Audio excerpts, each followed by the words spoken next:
So when you think of the Bahamas, what comes to mind? Probably crystal clear water, right? White sand, endless sun. It's pretty much the definition of paradise. But like any paradise, it's got a story, a really deep and complex history of discovery, of turmoil, and transformation. So let's peel back those layers and see what's really there. Yeah, behind every single one of those postcard perfect beaches, there's a hidden story. This incredible chain of islands, scattered like jewels just off the coast of Florida, has been at the crossroads of empires and ambition for over 500 years. So what did it really take to forge this modern nation? What's the price? To even begin to understand the Bahamas, you first have to get your head around its sheer scale. I mean, this isn't just one island we're talking about. It's a sprawling kingdom of water and sand.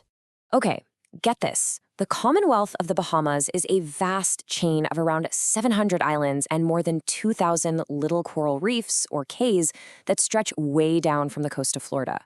That's a staggering number, right? It covers this huge, geographically diverse area. But the reality of this place is not at all what that number suggests. Because out of all those 700 islands, only about 30 are actually inhabited. Think about that. The vast majority are just empty, untouched little outposts of limestone and scrub. It creates this wild paradox, a nation that's absolutely massive and at the very same time incredibly concentrated. And this concentration is absolutely crucial. The population is basically packed onto just a handful of islands.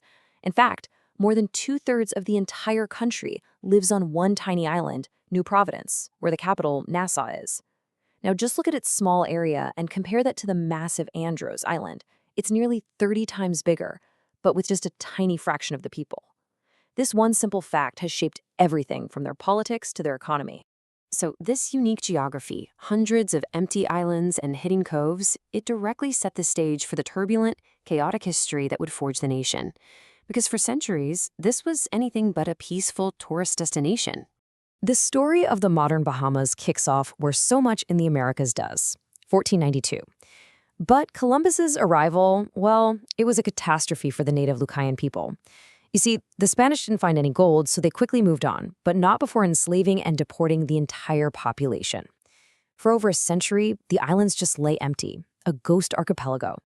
And that vacuum created the perfect, lawless haven for pirates, until 1718, when the British Crown finally clamped down.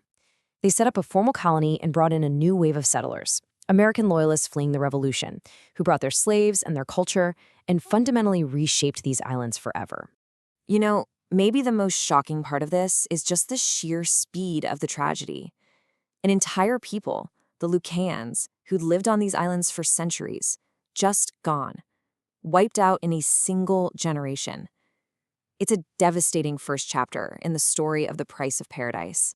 So with the Spanish gone, a massive power vacuum opened up, and for a time, the Bahamas became a truly lawless frontier. Its shallow banks and that maze of hidden cays were a pirate's absolute dream. Infamous figures like Blackbeard and Calico Jack turned the port of Nassau into their own personal fortress, launching raids on the rich shipping lanes. For a brief, chaotic period, the Bahamas was the very heart of the golden age of piracy. But the story of the Bahamas is one of constant reinvention.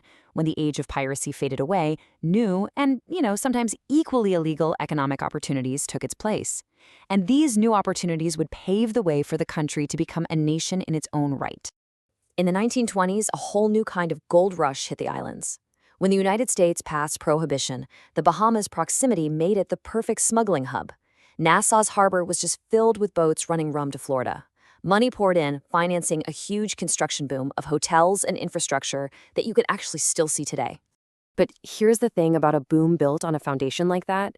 It's incredibly precarious.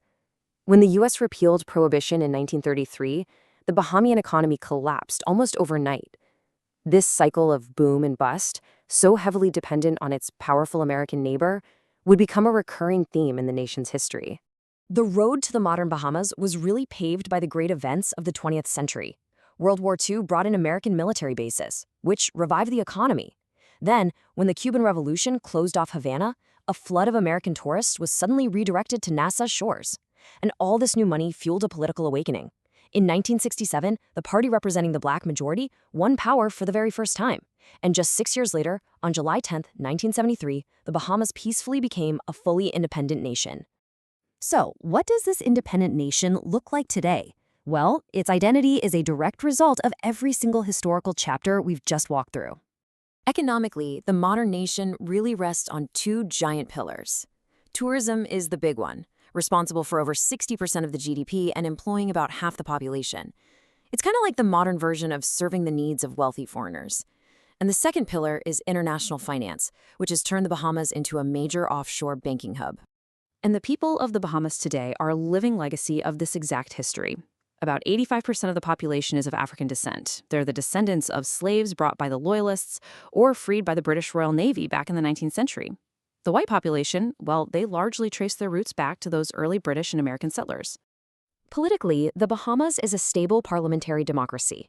It's still a member of the Commonwealth, which means King Charles III is the formal head of state, and he's represented by a governor-general. But the real political power, that lies with the democratically elected prime minister and parliament in Nassau, following the model they inherited from Great Britain.